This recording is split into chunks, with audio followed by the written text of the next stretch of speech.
জুলাই যোদ্ধাদের জাতির কৃতি সন্তান বললেন সেনাপ্রধান। নতুন বাংলাদেশ গড়তে সঠিক তথ্য জানতে হবে বললেন পরিবেশ উপদেষ্টা। আমাদের সবাইকে সহনশীল হতে হবে মন্তব্য করেছেন রুহুল কবির রিজভী। সর্বশেষ জানাবো, রাজনৈতিক দলগুলোর কাছে অনেক প্রত্যাশা জনগণের, মন্তব্য তারেক রহমানের। শুনছিলেন সংবাদ শিরোনাম। পুরো খবর জানতে ভিডিওটি শেষ পর্যন্ত দেখুন। সর্বশেষ খবর পেতে চ্যানেলটি সাবস্ক্রাইব করুন। এবারে জানিয়ে দিব বিস্তারিত। জুলাই যোদ্ধাদের জাতির কৃতি সন্তান বললেন সেনাপ্রধান। জুলাই আন্দোলনে আহতরা জাতির কৃতি সন্তান। বাংলাদেশ সেনাবাহিনী সবসময় তাদের পাশে থাকবে এমনটি জানিয়েছেন সেনাপ্রধান জেনারেল ওয়াকারুজ্জামান। রোববার সেনামঞ্চে জুলাই আহতদের সম্মানে আয়োজিত ইফতার অনুষ্ঠানে তিনি একথা জানান। সেনাপ্রধান জুলাই আন্দোলনে আহতদের মনোবল না হারানোর পরামর্শ দেন। জেনারেল ওয়াকারুজ্জামান জানান, সেনাবাহিনীর পক্ষ থেকে এ পর্যন্ত জুলাই আন্দোলনের ৪,২০০ জন আহতকে চিকিৎসা দেওয়া হয়েছে।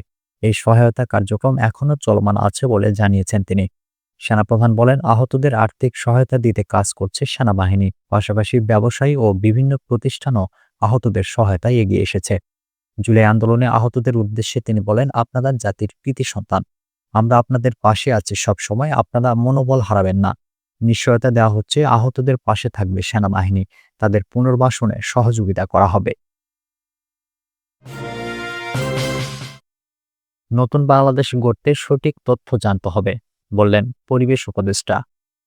নতুন বাংলাদেশ গড়তে সঠিক তথ্য জানা জরুরি। মিথ্যা তথ্যের বিরুদ্ধে জনসচেতনতা বাড়াতে হবে বলে মন্তব্য করেছেন পরিবেশ, বন ও জলবায়ু পরিবর্তন এবং পানি সম্পদ মন্ত্রণালয়ের উপদেষ্টা সৈয়দ রেজওয়ানা হাসান। রোববার প্রেস ইনস্টিটিউট বাংলাদেশ পিআইবি-এ এক সেমিনারে তিনি কথা বলেন। সেমিনারের বিষয় ছিল media in the age of misinformation and disinformation, challenges, responsibilities and the path forward for development. এ সেমিনারে পরিবেশ উপদেষ্টা বলেন, গণমাধ্যমের দায়িত্ব সঠিক তথ্য তুলে ধরা, তবে অনেক ক্ষেত্রে বিভ্রান্তিকর তথ্য প্রচার করা হচ্ছে। এতে সমাজে ভুল ধারণা তৈরি হচ্ছে। তিনি বলেন, কিছু সংবাদ শুধু ভিউ বাড়ানোর জন্য প্রকাশ হয়, এতে প্রকৃত সত্য আড়ালে থেকে যায়। গণমাধ্যমের মালিকানা কাদের হাতে রয়েছে সেটি বুঝতে হবে। গত ২০ থেকে ২৫ বছরে গণমাধ্যমের কাঠামো অনেক পরিবর্তন হয়েছে। সঠিক সংবাদ প্রচার নিশ্চিত করতে হলে এই বিষয়গুলো নিয়েও ভাবতে হবে। আমাদের সবাইকে সহনশীল হতে হবে মন্তব্য করেছেন রুহুল কবির রিজভী। বিএনপির সিনিয়র যুগ্ম মহাসচিব রুহুল কবির রিজভী বলেছেন, জুলাই আগস্ট ছাত্র জনতার আন্দোলনে শেখ হাসিনা পালিয়ে গেছে। দেশ ফ্যাসিস্ট মুক্ত হয়েছে, তাই আমাদের সবাইকে সহনশীল হতে হবে। গণতন্ত্রকে মজবুত শক্তিশালী করার জন্য অবাধ নিরপেক্ষ নির্বাচন, একটি ন্যায় বিচার ভিত্তিক সমাজ, আইনের শাসন ও ন্যায় বিচার নিশ্চিত করতে হবে। রোববার রাজধানীর নয়াপল্টনে বিএনপির কেন্দ্রীয় কার্যালয়ের সামনে অ্যাসোসিয়েশন অব ইঞ্জিনিয়ার্স বাংলাদেশের উদ্যোগে বিএনপির ভারপ্রাপ্ত চেয়ারম্যান তারেক রহমানের নির্দেশনায় সাধারণ পথচারী ও প্রান্তিক মানুষের মধ্যে ইফতার বিতরণকালে তিনি এসব কথা বলেন। রিজভী বলেন, আমাদের সংগ্রাম হচ্ছে ন্যায় বিচার প্রতিষ্ঠার, পরিপূর্ণ গণতন্ত্র প্রতিষ্ঠার সংগ্রাম। তাই আলোচনা, কথাবার্তায় সহনশীলতা দেখাতে হবে, যাতে রাষ্ট্রের মধ্যে কোনো বিশৃঙ্খলা সৃষ্টি না হয়। তিনি বলেন, ১৯৭১, ৯০-এর আন্দোলনে এবং ২০২৪ সালের গণ-অভ্যুত্থানে সেনাবাহিনী দেশের জনগণের পক্ষে থাকার কারণেই আন্দোলন তীব্র থেকে তীব্রতর হয়েছে।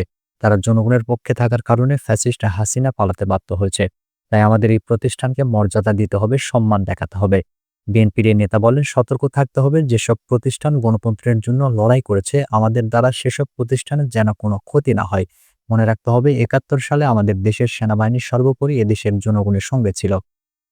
সেনাবাহিনীর একজন কর্মকর্তা মেজর তিনি স্বাধীনতার ঘোষণা দিয়েছেন, বাংলাদেশের সেনাবাহিনী সবসময় জনগণের পাশে রয়েছে, জনগণের পক্ষে কাজ করেছে।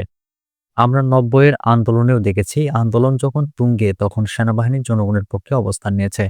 ২০২৪ সালেও দেখেছি এই সেনাবাহিনী জনগণের পক্ষে অবস্থান নিয়েছে। তারা জনগণের পক্ষে থাকার কারণেই আমাদের আন্দোলন তীব্র থেকে তীব্রতর হয়েছে এবং ফ্যাসিস্ট হাসিনা পালাতে বাধ্য হয়েছে।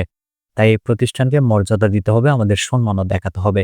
রিজভী বলেন, ফ্যাসিবাদের প্রত্যাবর্তনের কোনো পথ যাতে না থাকে সেই লক্ষ্যকে সামনে রেখে কাজগুলো আমাদের করতে হবে। গণতান্ত্রিক আন্দোলনের অংশগ্রহণকারী প্রতিটি দল, ছাত্র জনতা, শ্রমিকরা প্রত্যেকে একযোগে কাজ করতে হবে। গণতন্ত্রের কাঠামো আরও মজবুত করতে হবে। শক্তিশালী গণতন্ত্র আমাদেরকে প্রতিষ্ঠা করতে হবে। প্রতিটি নাগরিক যেন তার প্রাপ্য স্বাধীনতা পায়, এরকম একটা রাষ্ট্র কাঠামো তৈরি করতে হবে। রাজনৈতিক দলগুলোর কাছে অনেক প্রত্যাশা জনগণের, মন্তব্য তারেক রহমানের। সংস্কারের পাশাপাশি জনগণের প্রত্যাশা পূরণে রাজনৈতিক দলগুলোকে কাজ করার আহ্বান জানিয়েছেন বিএনপির ভারপ্রাপ্ত চেয়ারম্যান তারেক রহমান। তিনি বলেন, বাংলাদেশের রাজনৈতিক দলগুলোর কাছে অনেক কিছু প্রত্যাশা করে জনগণ, সেগুলো কিভাবে পূরণ করা যায় তা নিয়ে কাজ করতে হবে। ক্ষমতাচ্যুত আওয়ামী লীগ সরকারের সমালোচনা করে তারেক রহমান বলেন, বিগত স্বৈরাচারী সরকার রাষ্ট্রের প্রতিটি প্রতিষ্ঠান ধ্বংস করে দিয়েছে। সবচেয়ে বড় এবং প্রথম যেটি ধ্বংস করেছে তা হচ্ছে নির্বাচন ব্যবস্থা। ধ্বংস হয়ে যাওয়া সব প্রতিষ্ঠানকে মেরামত করতে হবে। রোববার জাতীয়তাবাদী সমমনা জোটের ইফতার ও দোয়া মাহফিলে লন্ডন থেকে ভার্চুয়ালি যুক্ত হয়ে তারেক রহমান এসব কথা বলেন। তারেক রহমান বলেন, এখন সংস্কার নিয়ে কথা হচ্ছে, কার মেয়াদ কতদিন হবে, সংসদ কত কক্ষ বিশিষ্ট হবে, এসব নিয়ে কথা হচ্ছে। দল হিসেবে বাংলাদেশে সবার আগে সংস্কারের কথা বলেছিল বিএনপি। আমাদের সংস্কার দরকার, পাশাপাশি জনগণের অধিকারের বিষয়গুলো নিয়েও কথা বলা দরকার। বাংলাদেশে গণতান্ত্রিক ব্যবস্থাকে বিভিন্নভাবে বাধাগ্রস্ত করা হয়েছে অভিযোগ করে তারেক রহমান বলেন, সেটি একদলীয় বাকশাল কায়েমের মাধ্যমে হয়েছে, বিভিন্ন মাধ্যমে হয়েছে। বিগত ১৬ বছরের কথা আর নাই বলি। রাজনৈতিক দলগুলোর সঙ্গে জনগণের সমর্থন ছিল বলেই পলাতক স্বৈরাচার মাফিয়া সরকারকে বিতাড়ন করা সম্ভব হয়েছে। অনুষ্ঠানে বিএনপির স্থায়ী কমিটির সদস্য মির্জা আব্বাস বলেন, সবাই বিএনপিকে ছোট করতে চাইছে, বিএনপির বিরুদ্ধে উঠে পড়ে লেগেছে, তবে বিএনপির নেতৃত্বে কোনো সংকট নেই। আওয়ামী লীগকে ছেড়ে দেওয়ার কোনো সুযোগ নেই। আমরা আওয়ামী লীগের প্রাতিষ্ঠানিক বিচার চাই।